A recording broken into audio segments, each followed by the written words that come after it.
As U.S. naval assets arrive in the Middle East, the Trump administration goes back to the negotiating table with Iran.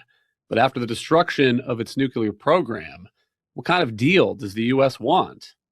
Plus, new figures show American life expectancy at birth has reached a record high of 79 years, which is good news with a few political lessons. From the opinion pages of the Wall Street Journal, this is Potomac Watch. Welcome, I'm Kyle Peterson with the Wall Street Journal. We're joined today by my colleagues on the Journal's opinion pages, editorial board member Elliot Kaufman and columnist Alicia Finley. The Iranian government has now reportedly killed thousands of protesters after President Trump warned that if they start killing people like they have in the past, we will get involved, unquote. And amid questions about what the U.S. might now have in mind, the aircraft carrier USS Abraham Lincoln arrived late last month in the Middle East. News here on Tuesday now that an Iranian drone that threatened the carrier was shot down in the Persian Gulf by an F-35 fighter. Elliot, what do you make of the move of naval assets into the Middle East and what it suggests about the options that President Trump at least seems to be keeping open with regard to Iran? I think it's exactly that. It gives the U.S. options. So you have the Lincoln Carrier Strike Group moving in there. That comes with squadrons of fighter jets, destroyers. Gives the U.S. huge offensive and also defensive capabilities in the region to strike from a real distance, to jam enemy air defenses, all kinds of operations to have, like I said, both offensive and defensive superiority. The U.S. is also moving in both THAAD and Patriot air defenses to the region. That may need a little bit more time, but what that can do basically is defend American bases in the region, American allies, the Arab states in the Gulf and Israel from any potential Iranian retaliation. Now, I said it gives the U.S. options, but this kind of major deployment of military assets is also costly. You don't do this just for nothing on a whim. Moving this amount of assets to the region suggests President Trump wants to use them or is seriously considering using them unless he gets just about everything he wants. And yet the U.S. is also talking about new negotiations with the Iranian regime. What's your sense of what they want and what that might look like, given that past negotiations have focused highly on Iran's nuclear program, which, of course, Israeli and then U.S. strikes destroyed last year? What U.S. officials will say is everything nuclear related, wrap it up, hand it over, whatever's left, hand it over, nuclear program finished. That's ask number one. Ask number two would be serious limits on Iran's ballistic missile program, which is quite large and really cows America's Arab allies in the region and also seriously menaces Israel. Iran used those missiles against Israel on three occasions in the recent war. And then the third ask is end all Iranian support for those proxy terrorist militias in just about every country in the region. Yemen, Iraq, Lebanon, used to be Syria, certainly Gaza, the West Bank, and so forth. These are major asks.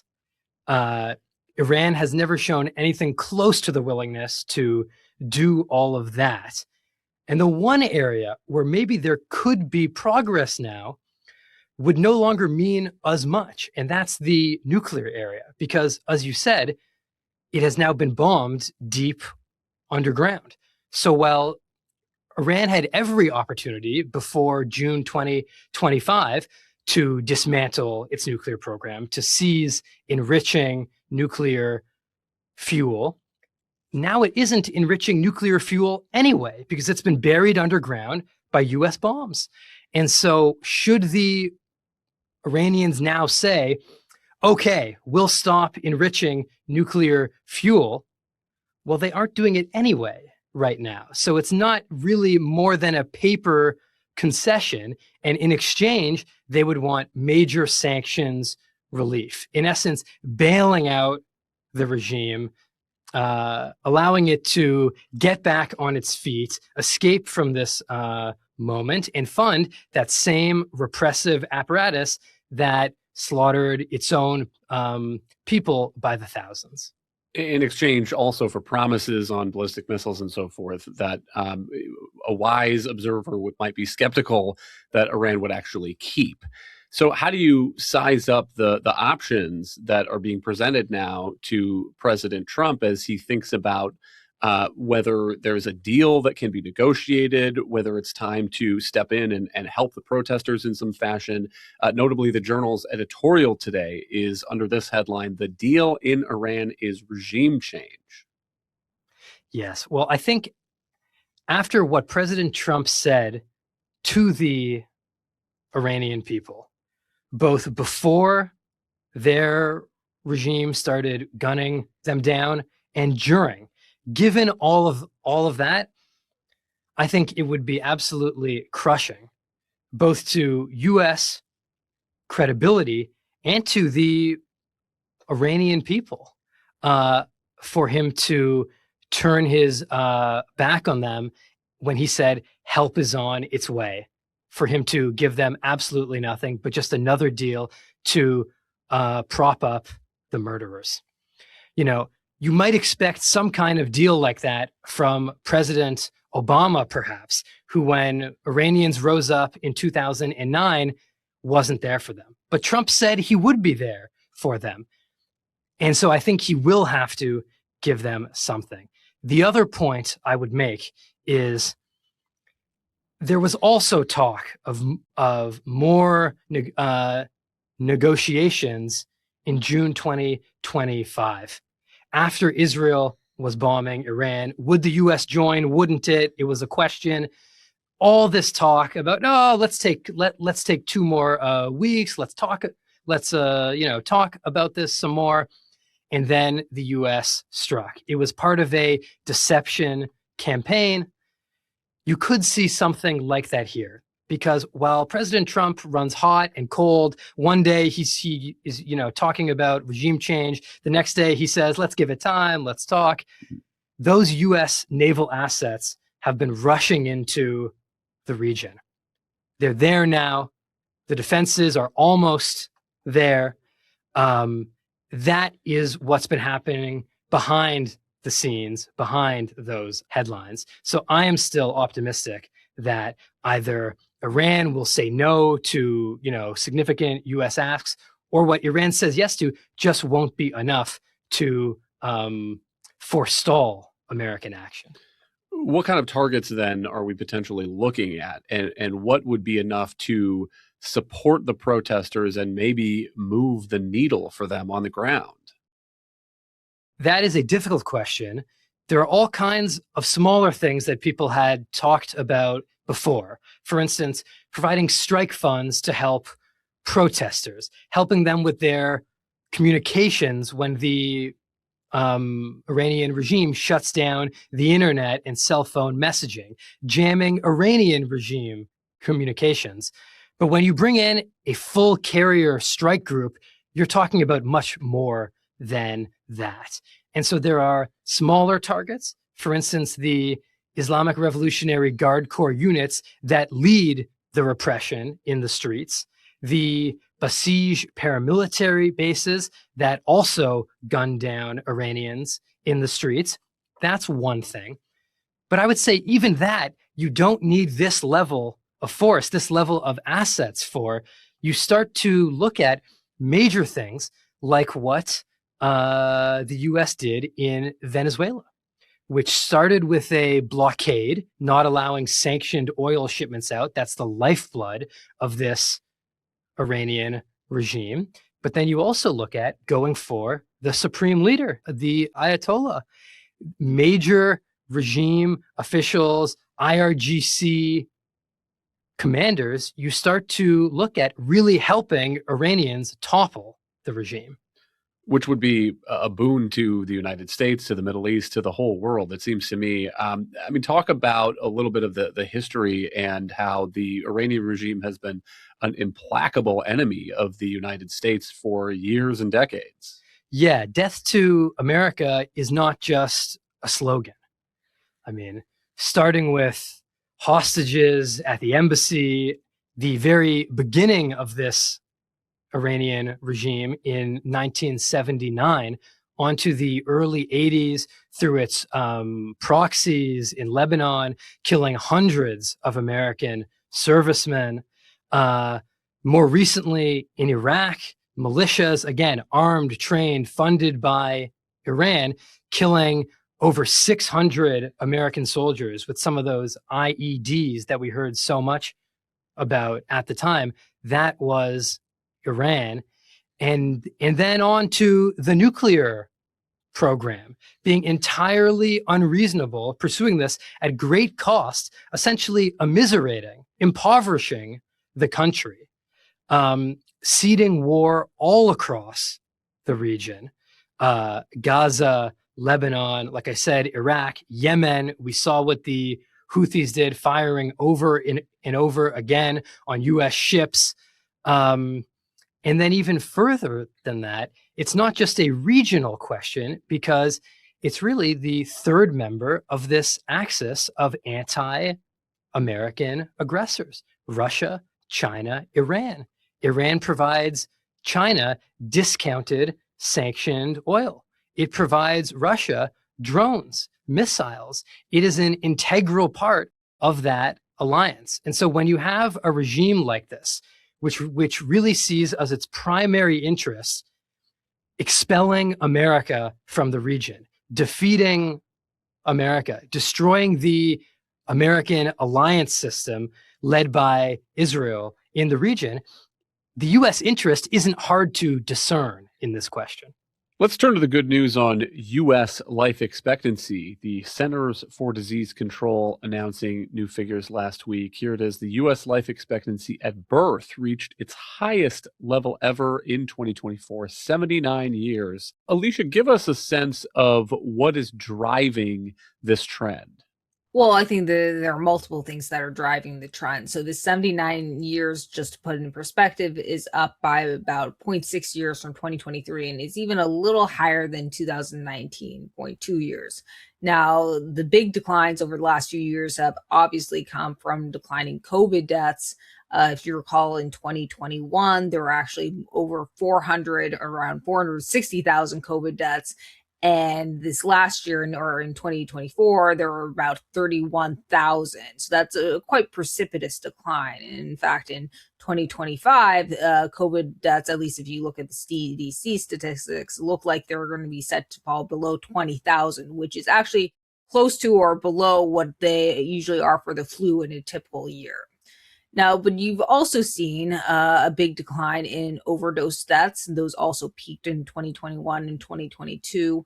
And there are various reasons that are being debated why they rose so much or surged so much those years and haven't since fallen. But overdose deaths fell about 14.4% in 2024 versus 2023. And in addition, you've seen a decline in homicides, suicides, and deaths from other kinds of chronic diseases, kidney disease, cardiovascular disease, diabetes, Alzheimer's, cancer, and stroke. So it really occurred across the board since 2023. And I think if you look at the longer trends, you continue to see improvements, in particular in cancer and heart disease. And I would attribute that to the introduction and launch of many new therapies, as well as the expansion of access to things like statins and people getting more expansion of medications like statins, generics, and so they're low cost and better adherence to those. So I think on a broader level, I think we can attribute it to improved healthcare, notwithstanding the lamentations among the left and right about America's dysfunctions, healthcare dysfunctions, that it is actually doing a pretty good job of at least getting people good care, even if Americans are more likely to suffer from chronic diseases than folks in some other countries. Well, a couple of political takeaways, I think, from this. One is reinvigorating the argument about reforming, I think, old age retirement programs, Social Security, and Medicare. In recent years, you have heard an argument from the left, but also from some on the right, the political right, that now is not the time to raise the retirement age. We have life expectancy in the United States that has stalled out because of opioid deaths. COVID, you heard that some during the 2024 Republican primaries, I think. And it seems like we have now solved that problem, and we're now leapfrogging the life expectancy number that was marked in 2019 before the pandemic.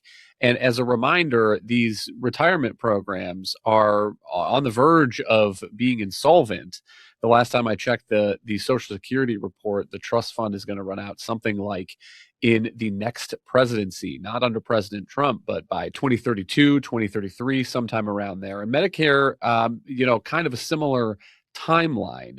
And Alicia, notably, all sorts of other countries have already dealt with this problem. So Denmark last year raised its retirement age to 70 for residents who were born in 1971 or later. And it just is a recognition of the fact that the life expectancy number at birth that we're now talking about, 79, is nowhere close to where it was back when the Social Security program started. And so now we have many more people who are living that long, who are spending many more years in retirement. And yet the political system so far has failed to adjust the terms of these programs to take those things into account. Right. It's become a little bit of a third rail in politics, even suggesting raising the retirement age for Medicare and Social Security. Medicare at 65, Social Security at 67, to reflect the longer lifespans. Now, you've seen that actually France has kind of walked back from even its proposed reforms too. So it's not necessarily a unique political problem in the U.S., but it is becoming a bigger financial problem for the U.S. And when you talk about the quote unquote trust funds, these are really kind of accounting gimmicks. When the trust funds get depleted, what will invariably happen is that the Congress will pass a law and just say we are now going to rely on general fund revenues rather than solely on the payroll taxes that are funding these programs. And so what you're really going to see is a bigger and bigger squeeze on the budget. And what will happen is, well, you'll probably see defense get squeezed out, so less spending as a share of GDP on defense. And then what you may see is also higher taxes, or if there's a debt crisis, which we keep on hearing will eventually happen and may eventually happen, that will force the Congress's hand to do something. But I suspect there will be some kind of give and take compromise where taxes are increased, probably progressively, in return for some very modest changes in these programs. Now, I think there are some very modest changes that they could do right now, even without extending the retirement age for Medicare, for instance, site neutral payments.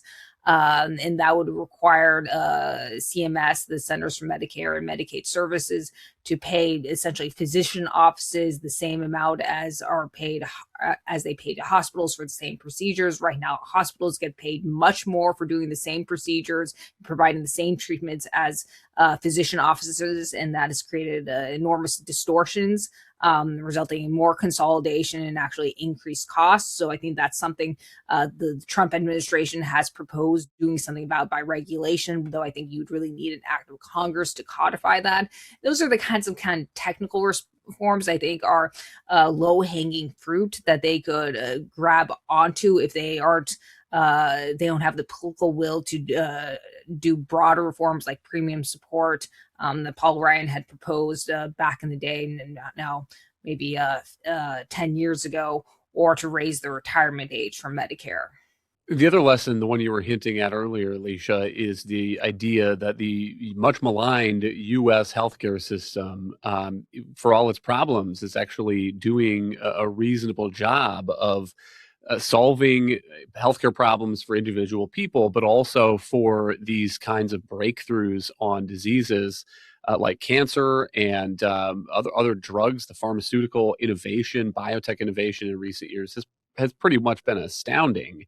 And Alicia, talk a little bit about that and the lesson there, particularly with regard to market incentives and the difficulties of having a huge chunk of healthcare controlled in effect by the government. Well, I think you can see the problems in Canada where you have huge wait lists or wait times to get in to see specialists, cardiovascular specialists, and orthopedists and such. If you want a knee replacement, you're going to have to wait at least several months. In the U.S., you can actually, for the most part, get an appointment fairly rapidly if you need one. As to the distortions created by government healthcare, I think that's right. Government, between Medicare and Medicaid, cover upward of 50% of the population. And essentially, government can set the prices for a lot of different things, and it is now seeking to do so in the pharmaceutical space. And we're starting to see kind of distortions created there where companies are scrapping innovative new therapies or cancer therapies in trials for earlier stage disease because they will not be able to recoup their investment in these trials. What you're also seeing, interestingly enough, is kind of some perversions created by the Inflation Reduction Act's price controls, or what Democrats call Medicare negotiations. Now, I'm going to get a little technical here, but what is starting to happen is because these government price controls, they set the price and it's essentially lower than what these Medicare Part D plans provide or pay these drug manufacturers. Is you're starting to see them lower these treatments that are selected for the negotiations on drug formularies. So you're actually starting to see seniors lose access to some of the drugs that the government has selected for negotiations. Not only that, because the drug makers aren't getting paid rebates from the manufacturers for these drugs. Premiums are increasing in the Part D program. And so what the government has been doing over the past few years as a result of rising premiums, or what would be rising premiums in the Part D program, is just to essentially backfill the plans with money, essentially bailing them out, you could say.